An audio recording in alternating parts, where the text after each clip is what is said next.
Let's talk about some misaligned expectations.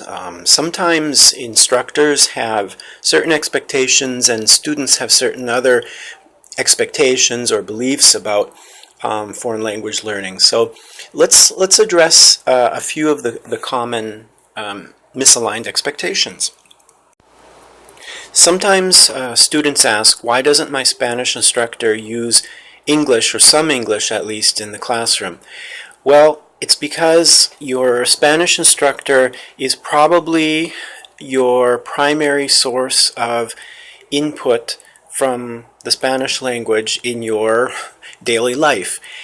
And these 2 hours that you're together in class are precious. We know from research that input, comprehensible input, the way teachers talk slowly, using the right words that you understand, etc.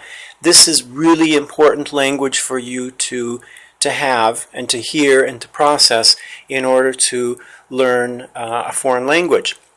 Now, if you need some explanations about what's going on in class, if you're confused about something, you can always go to your instructor during his or her office hours, or go to the tutoring center and ask your questions in English or in Spanish.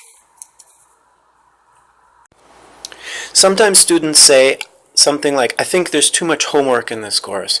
Well, I think maybe sometimes students forget that there's homework for every course, but this course, Spanish 142, is a hybrid course. So 2 hours of work a week are done online. So you can think of some of this as being homework, but a lot of it as being online work that you would otherwise be doing in class during those 2 hours if you were taking a traditional course that met 4 hours a week.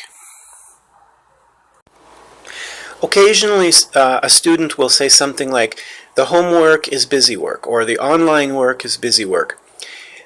The online work that we have created and designed for this course is designed to prepare you for class in terms of grammar, vocabulary, so that you are familiar with those structures and vocabulary, and when you come to class you can hit the ground running.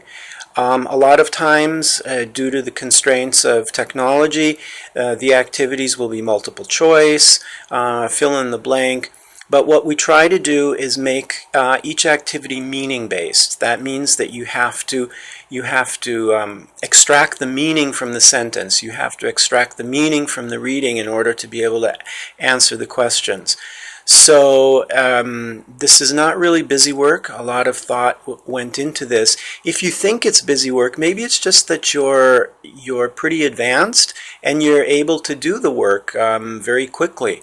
And so, well, that's great, and that's the advantage of having a hybrid course where you can complete some of the work at your pace and according to your schedule.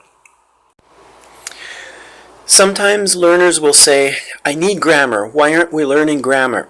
Well, we know from second language acquisition research that learning grammar, like this is a verb chart here, this is how you conjugate the verb comer, this doesn't really, it isn't really the way learners acquire language.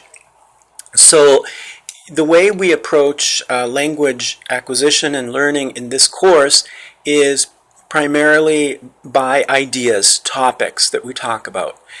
And the grammar, the structure, is used to support these conversations, these exchanges of information in class.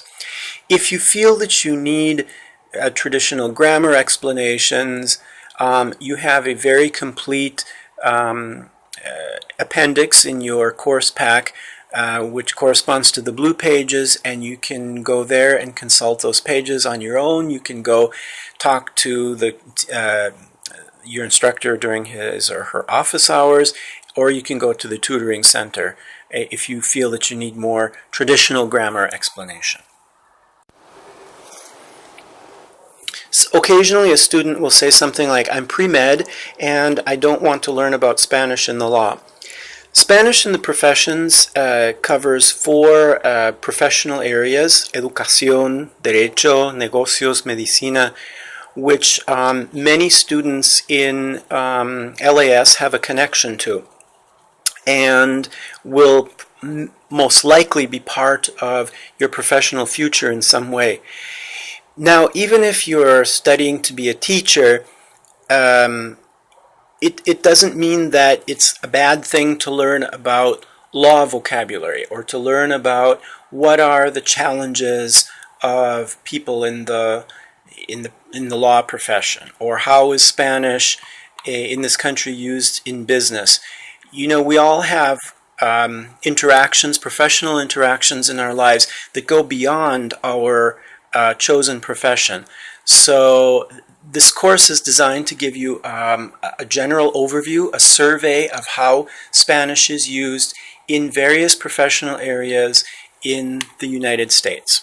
And by doing so, you'll be learning Spanish, you'll be acquiring the language, and you'll be becoming more proficient in the Spanish language. I'm not good at Spanish. I hear this a lot. I don't believe this. I think this is just maybe something based on negative past experiences. Maybe some people have a more optimista or pessimista view of language learning, but I really don't believe that there's some sort of language handicap, foreign language handicap. I think anyone's capable of learning, and I would just suggest to you to come into this course with a optimista attitude, even if you're apprehensive about taking Spanish or taking this course. You may change your mind. So just come into it with an open mind, and let's see what happens. And we're going to go for the goal of having a great semester.